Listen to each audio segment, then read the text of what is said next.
After World War I, the League of Nations tried to prevent another global disaster, but it lacked power and unity. By the late 1930s, aggression and broken promises showed the League could not stop the storm. People around the world felt the rules of peace were made of paper. A new kind of cooperation would be needed if the next war was ever to be prevented. In the 1930s and early 1940s, war spread across continents, pulling civilians and soldiers into a crisis larger than any one nation. Cities darkened under blackouts, families carried suitcases, and maps changed shape again and again. The world learned that isolation did not keep danger away. The idea of collective security began to feel like survival, not idealism. Bombed streets, ration lines, and crowded shelters became everyday scenes for millions. Even far from the front, fear and uncertainty followed people into kitchens and schools. Leaders understood that peace needed more than victory. It needed a plan for after the war. The question became, how do you stop the next cycle before it starts? As the war raged, Allied leaders started thinking beyond battles and toward the world that would follow. They wanted rules that could handle disputes before armies marched. The goal was not a perfect world, but a safer one with habits of cooperation. Those conversations would soon turn into documents and institutions. The phrase United Nations was first used during the war to describe countries fighting together against the Axis. It was more than a military label. It hinted at a future partnership after the shooting stopped. If nations could coordinate in war, maybe they could coordinate for peace too. The name itself became a promise to build something lasting. The lesson from the 1930s was harsh. Agreements without real tools can be ignored. Any new organization would need ways to pressure aggressors and respond quickly. That meant building councils, votes, and shared responsibilities into the design. Peace would have to be engineered, not merely wished for. Not every country was a superpower, but many would live with the consequences of big decisions. Smaller states wanted a forum where their concerns could be heard and recorded. They feared a new system that simply renamed old empires. A future UN would need both power and fairness to be trusted. Behind every treaty were ordinary families hoping for predictable lives again. They wanted borders to stop shifting, food to arrive, and schools to stay open. Diplomacy might look distant, but its success is measured in daily calm. This human hope pushed leaders to keep planning even during war. By 1943 and 1944, the Allies began to believe that victory was possible. As that confidence grew, the urgency to shape the post-war world increased. They did not want to repeat the mistakes made after World War I. Planning peace became a second battlefield, one fought with drafts and debates. Committees, clerks, and planners started assembling the building blocks of a future global organization. Folders piled up, maps were pinned, and microphones were tested in meeting rooms. The atmosphere mixed hope with exhaustion, because everyone knew what failure looked like. The United Nations would be born from both idealism and fear of repeating history. In 1941, Roosevelt and Churchill met and sketched shared war aims that pointed toward a better peace. They talked about self-determination, freer trade, and a world without constant fear. It was not yet a UN, but it was a public signal that the Allies had a vision. Words would soon become commitments as more nations joined the conversation. The Atlantic meeting became famous as leaders discussed the future far from crowded capitals. Even in a chibi story, the setting matters. Open sea, guarded secrecy, and big ideas in small rooms. The message was that peace should be planned early, not improvised after victory. That habit, planning together, was the seed of a later organization. In January 1942, many Allied countries signed a declaration pledging to fight together and not make separate peace deals. This formalized the wartime coalition and used the words United Nations in an official way. It built trust. If everyone stayed together, victory and peace planning could be shared. The coalition now had a paper backbone, not just speeches. Allies began asking what institutions would prevent future aggression. They wanted a place for negotiation and a mechanism for collective action when negotiation failed. The idea of a Security Council started to form in the background. So did the idea of a wider assembly, where all members could speak. As Allied cooperation deepened, conferences helped align military strategy and political aims. Leaders learned that coordinated decisions required clear procedures and reliable communication. Those lessons would be reused in a peacetime institution. Even when disagreements were sharp, the habit of meeting kept the alliance functional. Roosevelt sometimes imagined post-war peace, kept by major powers working together as enforcers. It was a practical idea. The strongest states had the resources to respond quickly. But it raised a question. How do you prevent enforcers from acting only for themselves? That tension shaped later debates about veto power and equality. Wartime relief agencies delivered food, medicine, and support to suffering populations. These efforts proved that international coordination could save lives at scale. They also showed how hard logistics become when borders and governments are unstable. A future UN would inherit both the ambition and the administrative headaches. Flags, emblems, and shared ceremonies helped people imagine a community larger than their own country. During war, those symbols were used to hold coalitions together. After war, symbols could help persuade publics that cooperation was worth the effort. The UN would need a recognizable identity without becoming a propaganda machine. Behind the scenes, lawyers and diplomats began drafting proposals, reorganizing them, and drafting again.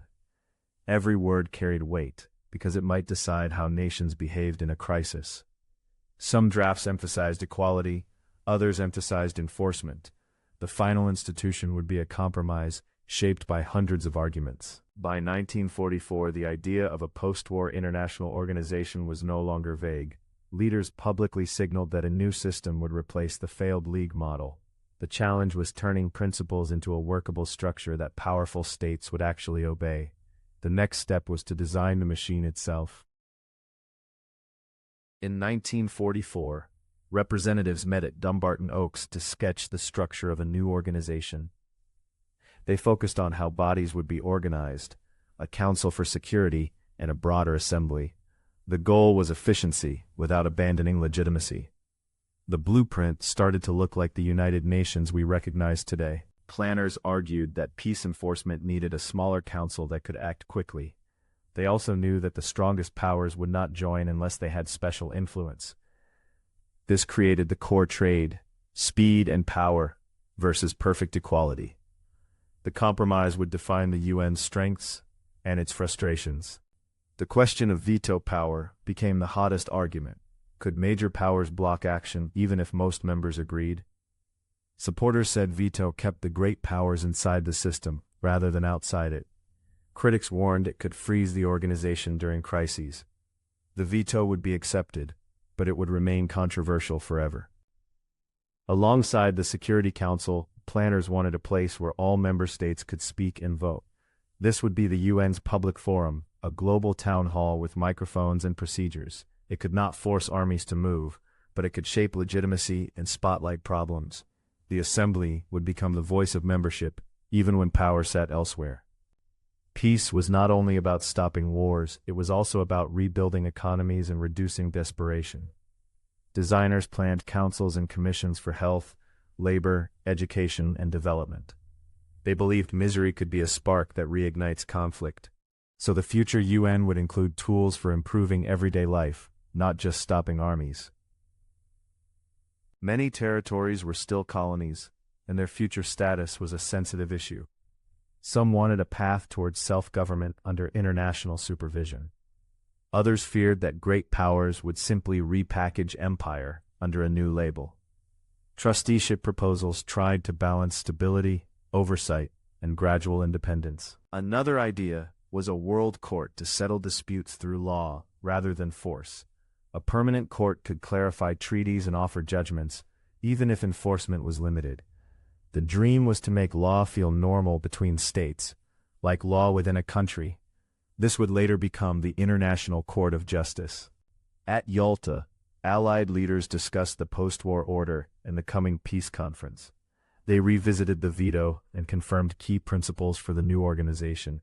The meeting was a mix of unity and suspicion, because the alliance contained deep differences. Yet the plan moved forward because everyone feared the alternative, chaos after victory. In April 1945, Roosevelt died, and Harry Truman became U.S. president at a crucial moment. The peace conference was about to begin, and leadership continuity mattered. Truman chose to keep the plan moving, signaling that the project was bigger than one person.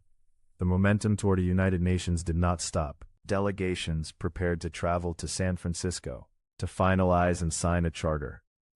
Suitcases, folders, and typed drafts filled offices and train stations. The world was still at war, but the blueprint for peace was ready for its public test. Now the UN's birth would depend on exhausting committee work and careful compromise. In April 1945, delegates from dozens of countries arrived in San Francisco for the United Nations Conference on International Organization. The city filled with badges, briefcases, and many accents in hotel lobbies. For smaller nations, this was a rare chance to influence the rules of the future. The conference felt like a doorway opening at the end of a long, dark tunnel. The conference began with formal sessions that mixed grief for the war with determination to prevent another one. Truman addressed delegates, emphasizing the urgency of building a durable peace framework. Inside the hall, microphones and seating charts turned ideals into procedure. The tone was serious. Everyone knew the cost of failure was measured in lives. Work quickly split into committees: security, legal questions, economic cooperation, and more. Draft pages were passed hand to hand, edited, and returned with fresh markings. Staffers ran between rooms like gears inside a machine. This was diplomacy as construction work: slow, careful, and absolutely necessary. Many smaller nations demanded clearer protections for sovereignty and participation. They worried that the new organization would simply reflect the will of the strongest powers. They pressed for language about equal rights of nations and peaceful settlement of disputes. Their pressure helped shape the Charter's principles and tone. The major powers supported the project but insisted on arrangements they believed kept them committed. They guarded the veto and the central role of the Security Council. Their logic was blunt. Without great power buy-in, the organization would be weak from birth. The conference became a balancing act between realism and ideals. The permanent membership concept included major powers beyond the US, UK, and Soviet Union. Designers wanted a broader base for legitimacy, so China and France were included among the permanent members. Delegates debated how representation should reflect both current power and future stability. The result was a Security Council built to reflect 1945 realities. Legal committees focused on how states should settle disputes: negotiation, mediation, arbitration, and courts. They tried to write rules that made war a last resort, not a first option. This required clear wording without loopholes that could justify aggression. Lawyers at the tables were quietly shaping the future's default behavior. Another committee focused on rebuilding: health, refugees, education, and labor issues. They argued that hunger and collapse could breed new conflicts. By creating a dedicated council, the organization could treat well-being as part of security. It was a big shift. Peace was not only a military question anymore. Delegates argued over colonial territories and how the new organization should oversee them. Some demanded a clear path to self-government. Others pushed for gradual change controlled by existing powers. The language was sensitive because it touched the future of millions of people. Even without solving colonialism, the conference created a mechanism for international oversight. As weeks passed, fatigue became part of the story: late-night edits, stacks of drafts, and tense hallway negotiations. Yet the work continued because the deadline was real and the moment was historic. Every compromise needed to be accepted by many governments, not just one. By early summer, the charter text began to be recognizable as a finished blueprint. Delegates focused on writing the organization's core purposes: maintain peace, develop friendly relations, and cooperate on global problems. They also wrote principles like sovereign equality and peaceful dispute settlement. These lines would become the moral compass cited in speeches for decades. Even when politics got messy, the principles would remain the reference point. The charter needed to allow collective action against threats while discouraging unilateral adventures. Delegates debated what counts as aggression and who decides when force is justified. They tried to create a system where force is authorized, not improvised. This was the hardest kind of writing, rules for the worst day. They hammered out how many votes were needed for decisions, and which decisions could be vetoed. Procedure mattered because crises move faster than speeches. The rules had to be simple enough to use under pressure. They also had to be acceptable to powers who feared being outvoted in vital matters. Committees listed peaceful tools: investigation, negotiation, mediation, conciliation, arbitration, judicial settlement, and regional arrangements. This was like building a toolbox for diplomacy before anyone reached for weapons. The idea was to normalize talking and third-party help. The UN would become a place where disputes had to be explained in public, not hidden. Delegates included language about human rights and fundamental freedoms, even if details were not yet fully defined. After the war's atrocities, many believed dignity could not be treated as a purely internal matter. The language was cautious, but it opened a door for future declarations and treaties. This seed would grow into one of the UN's most influential legacies. A global organization would need permanent staff to keep records, run meetings, and coordinate programs. Delegates designed a secretariat led by a secretary general, expected to be both administrator and diplomat. They wanted someone who could warn the world when danger was rising. This role would become one of the UN's most visible faces. They agreed on a principal judicial organ to settle legal disputes between states. The court would sit in The Hague and provide judgments and advisory opinions. It could not always force compliance, but it could clarify law and shame violators. It was another way to make conflict about arguments, not artillery. The charter defined who could join: peace-loving states that accept obligations and are able and willing to carry them out. This was meant to keep the organization serious, not symbolic. It also hinted that membership could expand as new nations emerged. The UN was designed to grow with the changing world. They included rules for how the charter could be changed, because a living institution must adapt, but amendments would be difficult, requiring broad agreement and great power consent. This protected stability, but also made reform slow. The designers chose durability over easy change. As the text neared completion, last-minute disputes flared over wording, voting, and authority. Truman's team pushed for closure, while committees tightened language to avoid confusion. Delegates knew that perfect agreement was impossible. They aimed for workable agreement. By late June 1945, the charter was ready to be signed. On June 26, 1945, delegates signed the United Nations Charter in San Francisco. Pens scratched paper, cameras flashed, and tired faces showed relief as months of work became a single act. Signing did not instantly create peace, but it created a framework for how peace would be managed. The UN was now a real promise, with official signatures behind it. Around the conference, designers used symbols that suggested the planet held by peace: an earth icon wrapped by olive branches. Symbols mattered because they gave people a mental picture of cooperation. The goal was to look neutral and welcoming, not like a national flag. A shared emblem helped the UN feel like a common house, not someone's property. After signing, the charter had to be ratified by governments back home, often through parliaments or formal state procedures. This was a second test. Would domestic politics accept international commitments? Debates at home worried about sovereignty and costs, but many felt the war proved cooperation was necessary. The UN's birth depended on these quiet votes far from San Francisco. The charter required ratification by the major powers and a majority of other signatories. As ratifications arrived, staff tracked them carefully like crucial puzzle pieces.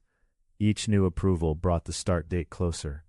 The organization was forming before it even held its first official meetings. On October 24, 1945, enough ratifications were deposited for the charter to enter into force. This date is remembered as United Nations Day because it marks the legal birth of the organization. There were no fireworks that could fix a damaged world, but there was a new set of rules ready to be used. The UN now existed as a living institution, not just an idea. The UN was born into a world of ruins, refugees, and shortages. Many cities needed rebuilding, and millions needed food and safe homes. The organization's early tasks were practical before they were philosophical. Peace had to be made real in streets and kitchens, not only in conference halls. Almost immediately, nations debated where the UN should be headquartered. The location needed safety, accessibility, and political support. A neutral-feeling international home was part of the organization's identity. The choice would soon settle on New York, but early debates were lively. Staff began planning the first sessions: schedules, seating, interpretation, and procedural rules. Even a peace organization needs logistics, and logistics decide whether meetings work. The UN had to prove it could run smoothly or lose credibility fast. Behind every grand principle stood a clerk with a checklist. Member flags were displayed as simple color patterns to represent inclusion and equality. The room full of flags made the organization feel larger than any single block. It was a visual promise that many voices would be present. The flags were a reminder this table was meant for the world. The most important change was cultural. The expectation that disputes should be brought to an international forum. This did not stop conflicts instantly, but it created a default path away from immediate violence. For many people, the mere existence of the UN was a sign that the world learned something from catastrophe. The first year would test whether that hope could survive reality. In early 1946, the first meetings of the General Assembly took place, bringing delegates together under the new rules. The assembly was where every member could speak, propose, and vote. Even when votes were non-binding, public debate created pressure and visibility. The UN's voice began as a chorus, not a single speaker. Members selected Trygve Lie of Norway as the first Secretary General. The role required both administrative skill and political tact. He would help set the tone for how the UN operated day to day. The Secretariat became the organization's memory and nervous system. The Security Council began holding sessions to discuss urgent issues and create procedures. It was designed to act quickly, but it also revealed how politics could block action. Still, having the major powers in the same room was itself new. The Council became the place where global tension could be argued before it exploded. Early discussions explored how the UN might observe ceasefires and help prevent clashes from restarting. Peacekeeping as we know it would develop later, but the concept of neutral observation began early. The challenge was doing enough to help without becoming an occupying army. This careful middle ground would become a signature UN approach. The UN and related agencies faced immediate humanitarian problems: displaced people, food shortages, and ruined infrastructure. Coordinating aid required cooperation between governments and field workers. Success was measured in trains arriving, shelters opening, and children receiving meals. This practical work made the UN feel real to ordinary people. Before solving world problems, the UN had to master procedures: who speaks when, how resolutions are drafted, and how committees report. It sounds boring, but procedure prevents chaos and manipulation. Rules create fairness in a room full of unequal power. The early UN spent many hours building these habits. The International Court of Justice began its work in The Hague, inheriting ideas from earlier world courts. Judges wore simple robes and focused on arguments, evidence, and treaty language. Even when states disagreed, presenting cases pushed conflict into a legal form. The court's existence signaled that law would have a seat beside politics. Around the UN grew a family of specialized agencies focused on health, labor, food, education, and culture. These bodies connected experts across borders, turning cooperation into everyday routines. They tackled problems that armies cannot solve: disease, illiteracy, and rebuilding. The UN was becoming a network, not just a meeting hall. Even in 1946, wartime unity began to crack as the US and Soviet Union disagreed on post-war arrangements. Debates in UN halls reflected a growing Cold War atmosphere. The organization could not erase rivalry, but it could make rivalry visible and negotiable. Sometimes the UN's job is simply to keep opponents talking. The first year taught a key lesson: The UN is powerful when members cooperate and limited when they refuse. It can shine a spotlight, coordinate aid, and create norms. It struggles when veto politics blocks action. Understanding these limits help the UN find roles where it can still make a difference. A charter is only ink until people use it. Committees turned into ongoing institutions, budgets, and calendars. The UN began collecting reports, hosting debates, and sending missions. The slow routine of governance became the real proof that the UN existed. For many countries, the UN offered a global stage to tell their story and build alliances. Speeches could rally support, attract aid, or expose injustice. Even without armies, visibility can change outcomes. The assembly became a place where small states could matter loudly. Over time, the UN helped normalize ideas like negotiation, humanitarian access, and collective condemnation of aggression. Norms are not magic, but they shape what behavior seems acceptable. When norms spread, the cost of breaking them rises. This quiet pressure is one of the UN's strongest tools. The Charter's human rights language pointed toward a future where dignity and freedom became international concerns. This would lead to declarations and treaties that people could cite when demanding better treatment. It did not solve injustice overnight, but it created a shared vocabulary. Sometimes progress starts as a sentence in a document. Neutral uniforms and observer missions would later become a UN symbol recognized worldwide. The idea is simple.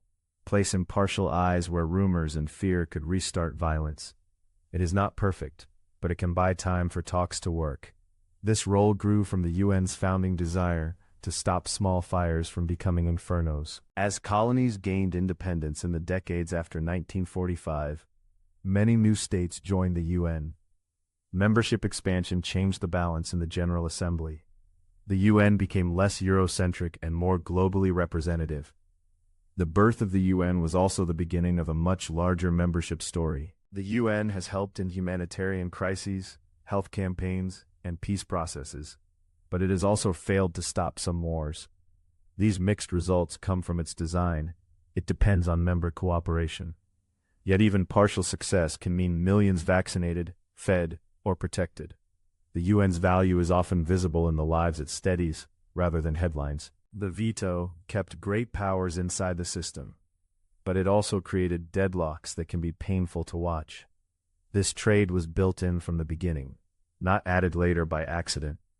Understanding the veto helps explain both UN achievements and UN limits. The organization is a mirror of world power, not a replacement for it. The UN's most basic purpose is to keep channels open, so rivals argue at microphones instead of on battlefields. Talking is slower than fighting, but it is cheaper than rebuilding cities. When dialogue becomes habit, surprise wars become harder to justify. That simple idea is why the UN's birth still matters. The United Nations was born from a world exhausted by war and determined to try a different path. Its founders built a house with many rooms: security, law, relief, and cooperation. The house is imperfect, but it gives the world a place to meet when tension rises. And sometimes a place to talk is the first step toward a place to heal.